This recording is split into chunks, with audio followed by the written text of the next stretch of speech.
de ouvir a voz de Deus. É momento de ler a palavra de Deus. Glória a Deus. Abra sua Bíblia comigo no livro de Gênesis, o primeiro livro da Bíblia. O capítulo é o de número 19, livro de Gênesis, capítulo 19. Eu já vou fazer a leitura para nós ganharmos tempo, porque o horário político ele tem comido ali uma boa parte do programa. Capítulo 19, verso 1 a seguir, que ele diz assim: E vieram os dois anjos a Sodoma à tarde, e estava Ló sentado à porta de Sodoma. E vendo-os, Ló levantou-se ao seu encontro e inclinou-se com o seu rosto em terra. Esta passagem ela é conhecida pela destruição, com fogo e enxofre das cidades de Sodoma e Gomorra. Mas antes nós precisamos analisar que Ló, sobrinho de Abraão, ele teve a oportunidade de ter a cobertura, não só espiritual, mas também financeira, física, do seu tio Abraão. Mas o problema é o seguinte: quando eu e você, nós decidimos trilhar os nossos próprios caminhos, os nossos próprios ideais, então nós vamos colher problemas, e problemas muito dramáticos, tipo o que Ló colheu juntamente com a sua família. Ló teve a oportunidade de uma vida próspera, de uma vida sadia espiritual, de uma vida de santidade, de ver o seu tio com muitas experiências com Deus, de saber que Deus tinha chamado o seu tio para uma grande obra, a ser o pai de uma grande nação. Deus cuidava com carinho de cumprir tudo aquilo que havia prometido na vida do seu tio. Mas um dia ele chega para o seu tio e diz: olha, tio, não dá mais, nós temos que nos separar, não está dando certo, isso não está alegrando o meu coração.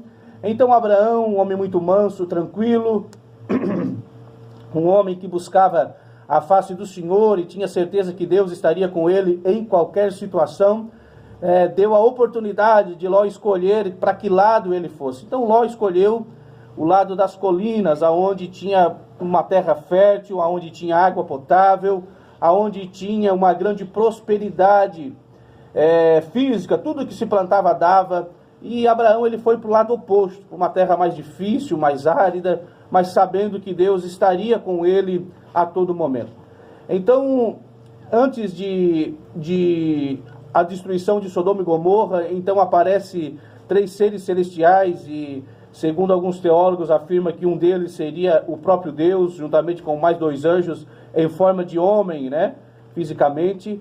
E eles estavam ali, se encontraram com Abraão, conversaram com Abraão, ceiaram com Abraão e disseram: olha, Abraão, você está vendo a cidade de Sodoma e Gomorra? Nós vamos destruir a cidade.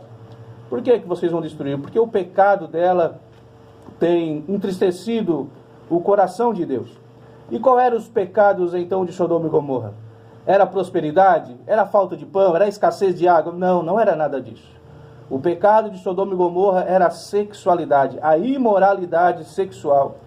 Ali os homens faziam sexo coletivo, era homem com homem, mulher com mulher, era estrupos coletivos com pessoas que não queriam compactuar com aquelas atitudes que eram normais perante os homens de Sodoma e Gomorra. Era pedofilia, era zoofilia e também incestos, pai com filho, filho com pai, mãe com filho e os filhos com a mãe. E era isso que acontecia na cidade de Sodoma e Gomorra naqueles dias. Estamos chegando a uma reta final, de uma campanha eleitoral que no dia 7 de outubro vamos ter a oportunidade de então escolher os nossos candidatos.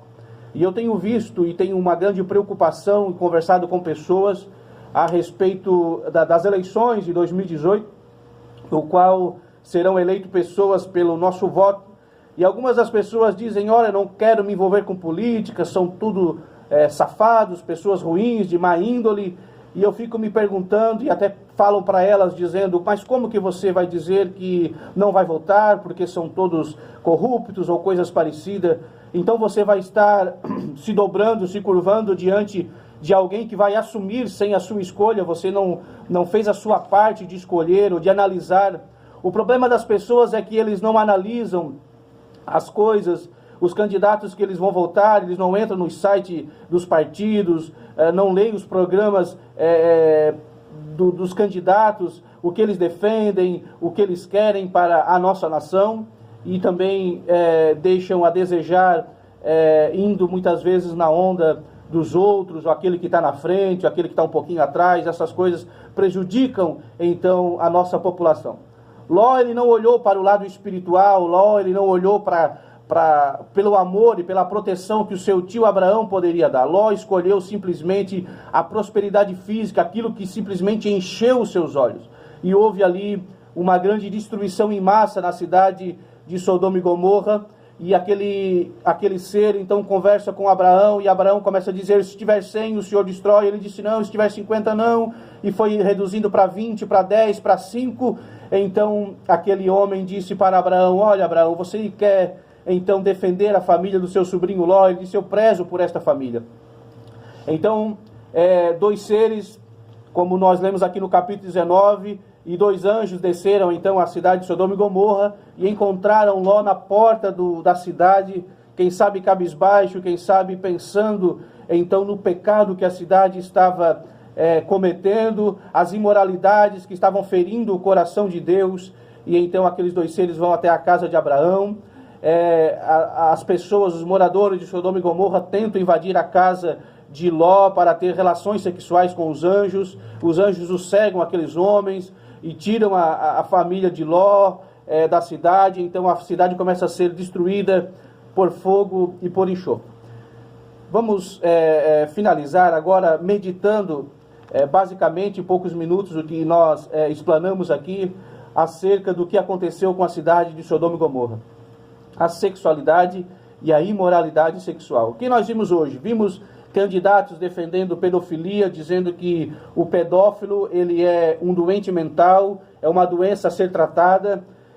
Nós vimos políticos dizendo que o policial ele tem que ficar desarmado e ele não deve reagir, porque se tiver 3 bandidos e o policial matar 3 bandidos, então serão 3 famílias chorando, mas se os bandidos matarem o policial, então será só uma família chorando.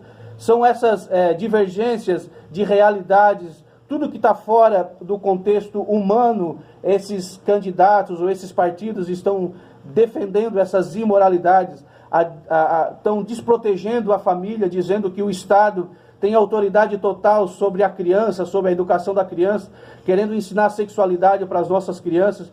E são diversas imoralidades, partidos defendendo o aborto, partidos defendendo a liberação das drogas e outras coisas ilícitas mais, que eles buscam com toda força e com todo prazer em querer defender essas imoralidades. Eu digo para você, se você votar num candidato desses, você está sendo cúmplice da destruição do nosso país. Então você analise bem, para que não venha acontecer como aconteceu com Sodoma e Gomorra, para que não venha acontecer como a Venezuela, Cuba e tantos outros países que deixaram de se voltar para Deus, que se entregaram ao comunismo, ao socialismo e se enterraram numa destruição em massa. Você é capaz de buscar o discernimento da parte de Deus? Você lê a Bíblia? Você sabe o que é certo? Você sabe o que é errado? Então faça isso. Você tem a oportunidade hoje. E no domingo, dia 7, nós vamos ter a oportunidade de escolher deputados, senadores, governadores e um presidente da República que venha defender as causas mais principais, que são a família tradicional. Um país que defende a família tradicional é um país próspero. Faz-me lembrar agora, pastor Tiago, dos jogos da Copa, lá na Rússia, quando alguns brasileiros estavam com uma bandeira LGBT nas costas, simplesmente não estavam se manifestando, mas passeando na praça central da Rússia. Então os policiais russos chegaram e pegaram aquelas pessoas e as proibiram de simplesmente usar um símbolo que estava introduzindo sexualidade e imoralidade para a população. É disso que precisamos. De candidatos que venham defender a moral e a ética da família e que venham defender as nossas crianças das imoralidades sexuais. Vamos orar a Deus? Soberano Deus e eterno Pai, nós te damos graças, Senhor, por esta oportunidade, Pai. Nós queríamos muito tempo para falar sobre acerca do que aconteceu com a desgraça, Pai, que Sodoma e Gomorra sofreu, pela desobediência de deixar de voltar o seu coração em buscar ao Senhor. Pai, que os teus filhos que nos ouvem nesta manhã possam refletir acerca desta palavra e venham lutar, ó Pai, de mangas arregaçadas para defender a nossa nação. Feliz é a nação cujo Deus é o Senhor. E que nós, ó Pai, venhamos arcar com esta responsabilidade de colocar homens e mulheres voltados em defender, ó Pai, as causas familiares, de defenderem, ó Pai, as causas infantis, deixar as nossas crianças em paz, deixar elas viver a sua inocência, a sua pureza. Eu me lembro agora da minha filha com 4 anos e meio de idade, e eu não consigo imaginar ela chegando em casa dizendo que a professora, que a escola está ensinando imoralidade sexual para ela. Isso sangraria o meu coração, isso encheria o meu coração de tristeza. É contra essas causas que lutamos. O Senhor, ó Pai, é o nosso Deus, é o nosso ajudador e o nosso protetor, e que o Senhor nos livre, ó Pai, de essas maldições comunistas, que o Senhor nos livre dessas imoralidades socialistas, e que o Senhor, ó Pai, conceda paz a esta nação, que o Senhor conceda paz a este país, que o Senhor conceda paz às famílias e às vidas das nossas crianças. É o que nós te pedimos e lhe agradecemos em teu santo nome.